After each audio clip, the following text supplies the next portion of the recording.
Well, that's one thing that happened in September. Another thing that happened in September is that it was the opening of the midterm election campaign. September was the opening of the campaign for the congressional elections. Well, the Republicans understood very well that they can't possibly win the elections if the issues are those that concern people, socioeconomic issues, basically.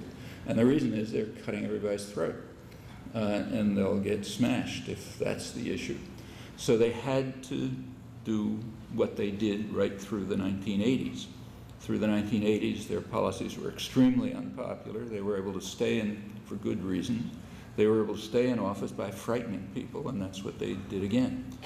Karl Rove just was kind enough yesterday in the New York Times to explain it, although it was obvious before.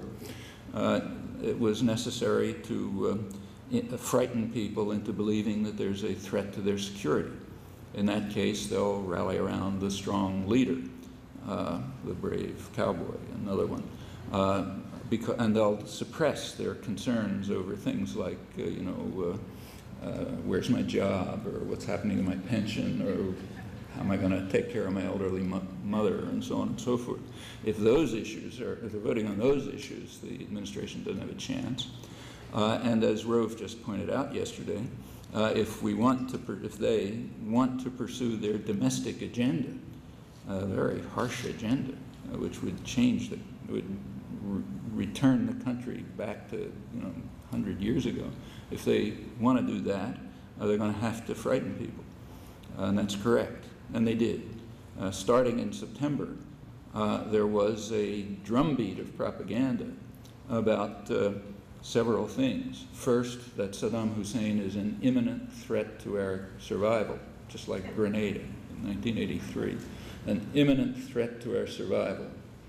Another was the constant insinuation that he carried out or organized the September 11th attacks, and that they were planning new ones.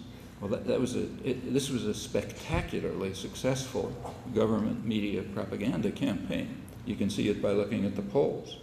By the end of September and since, around 60% of the population believes that Saddam Hussein is an imminent threat to U.S. security and survival. By now, over a majority think that Iraq was behind September 11th and is planning new things, that Iraqis were on the plains. If you go back before that, it was like 3%, and the whole idea is totally outlandish. And furthermore, these attitudes, these beliefs, are very highly correlated with support for war. And it's understandable. I mean, if I believed those things, I'd be in favor of the war too. If you think that Saddam Hussein is an imminent threat to your existence, that he carried out the September 11th attacks, he's powerful enough to carry out new ones, yeah, there's an argument for war. And people in the United States are genuinely frightened. This is unique to the United States. No one else believes any of this. Even the neighboring countries that were attacked by Saddam Hussein is considered insane, But here it dominates. And this is not the first time that, it did work for the election, barely. If you take a look at the election, the Republicans managed to maintain power to pursue their domestic and international agendas by a very small number of votes, a couple of tens of thousands of votes. It was essentially a statistical tie, but just enough to maintain power. And they did it exactly this way. Polls show that people maintained their preferences, but suppressed their concerns over issues that matter in your life because they suppressed it below the security threat, so you rally around the leader. This is the story that went right through the 1980s. For these guys in office, it is absolutely second nature. They did come into office, as Blaise pointed out correctly and importantly, announcing a war on terror, which of course instantly became a major terrorist war. But they also started right off with threats to our existence. So in 1981, first year, the cowboy was hiding in the White House surrounded by tanks because Libyan hitmen were wandering the streets of Washington, going to assassinate our leader. Miraculous escape from that one. Then came Grenada. There were other Libyan threats. In fact, he told us that told the country that Libya is trying to expel the United States from the world. They don't have small objectives. Then came Grenada, going to bomb us from Grenada, saved from that one. Then came Nicaragua, which was only 2 days driving time from Harlingen, Texas.